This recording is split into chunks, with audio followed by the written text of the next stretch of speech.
hello guys की खबर সকলোৰে ভালেই আজি গৈ আছো ৭,০০০ বছৰ পুৰণি এটা মন্দিৰলৈ থাম্বনেইল দেখি চাগে গম পালেই হয় ঠিকেই ভাবিছে আৰু আমি গৈ আছো আজি মালিনীথানলৈ বুলি পিছে দুটা ফেমিলিয়ে গৈছো দেই আৰু পুৰা বহি আছে এফালে ফোন চাই আছে কোনোবাই আৰু এই দুটাই ওপৰত উঠি পুৰা মস্তি কৰিছে কাৰণ বহুত দিনৰ মূৰত লগ পাইছে তাতে গৰমৰ বন্ধ আহি কথা বতৰাৰ মাজে মাজে আহি আমি পালোহি চিলাপথাৰ ৰেলৱে ষ্টেচনটো আৰু ইয়াৰ পৰা আমি পিছে টেম্পুত যাম টেম্পুৰ কাৰণে মানুহ ৰখিয়ে থাকে ইমান টেনচন ল'বলগীয়া একো নাই আপোনালোকে ধুনীয়াকৈ ট্ৰেইনত আহি চিলাপথাৰ নামি তাৰ পৰা টেম্পু লৈ আপোনালোকে ধুনীয়াকৈ ফাইনেলি আহি পালোহি অৱস্থা বেয়া কৰি দিছে একদম কি বেয়া ৰাস্তা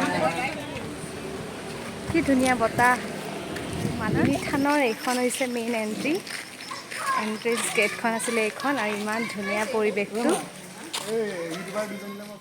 ইয়াৰ ষ্টেপবোৰৰ কথা কি ক'ম কেনেকুৱা খেলাই হৈ আছিল নহয়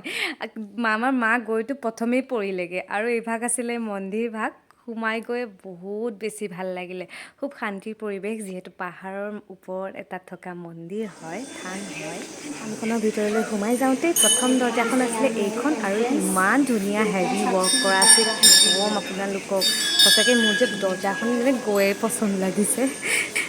ঠাণ্ডা একদম ভিতৰটো পুৰা ঠাণ্ডা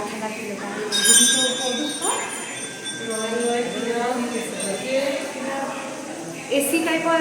এচি থাকিলে যিটো ফিল আহে এইখন যিখন মানে মেইন এণ্ট্ৰেঞ্চৰ সোমাওঁতে এনেকুৱা এটা ফিল আহি গৈছে 7 পাক বা 3 পাক ঘূৰিলে ভাল মনোকামনা পূৰণ হয় সেইবুলি আমিও ৰাউণ্ড এটা দি আছোঁ মিঠা প্ৰসাদ খাই আৰু ইমান নিগনি দৌৰি আছে চাৰিওফালে এয়া চাওকচোন ইমান ধুনীয়াকৈ দৌৰি আছে আজি মায়ে আমাক অহাৰ কথা নাছিলে ইয়ালৈ মন্দিৰলৈ কিন্তু পটককৈ আহিলোঁ মায়ে মানে মাতি পঠিয়ালে আহিলোঁ আৰু তেওঁ মাতিলে আৰু আহিবলৈতো ৰক্ষা নাই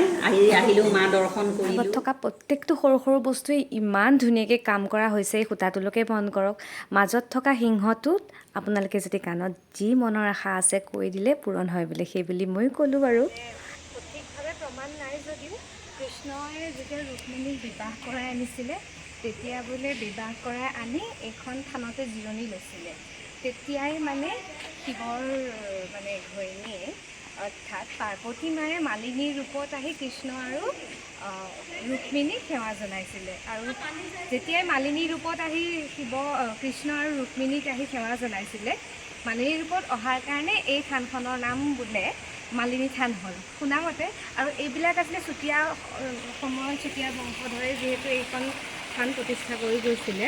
এয়া আছিলে তাৰ ভগ্নাংশিক আৰু ধুনীয়াকৈ বহুত ধুনীয়াকৈ মানে ভালকৈ থৈছে একদম লাইটিং মানে ৰাতি চাগে বহুত ধুনীয়া হ'ব কাৰণ ইয়াত লাইটিং দিছে নাই ইমান ধুনীয়াকৈ ব্যৱস্থা কৰা আছে ন ৰাতি ইয়াৰ ভিউ পইণ্টটো চাবলগীয়া হ'ব আৰু এটা কথা চাচোন ইমান ধুনীয়া চাফা পানী বৈ আছে আমি মানে এয়া পানী খাইছোঁ ইমান বেছি চাফা মানে পাহাৰৰ পৰা ডাইৰেক্ট বৈ আহিছে আৰু মন্দিৰটোৰ পৰা ক'ৰ পৰা পানী পৰি আছে কোনো মানে পাত্তা নাই পোৱা ক'ৰবাত সৰুকৈ পৰি কথা মানে হেৰি নক'লে নোৱাৰিছোঁ চিলাপথাৰৰ পৰা যিহেতু আমি টেম্পুত আহিছোঁ ইয়ালৈ অহাৰ যিটো ৰাস্তা কণ্ডিশ্যনটো ইমানেই বেয়া বুলি কৈছোঁ নহয় আৰু ওপৰলৈ উঠোঁতে 12 বাজি গৈছে বুলি কৈছোঁ মইতো ভয়ে খাই গৈছিলোঁ টেম্পু উল্টা খাই যাব নেকি ভাত পানী খাই পেলাই আজৰি যিহেতু ট্ৰেইন ষ্টেচনটো একেবাৰে ফ্ৰণ্টতে আছে ইয়াতে আমি ভাত খাই ল'লোঁ আৰু এতিয়া সময় হ'ল যোৱাৰ আৰু এইফালে উলিয়ালে পাণ খাম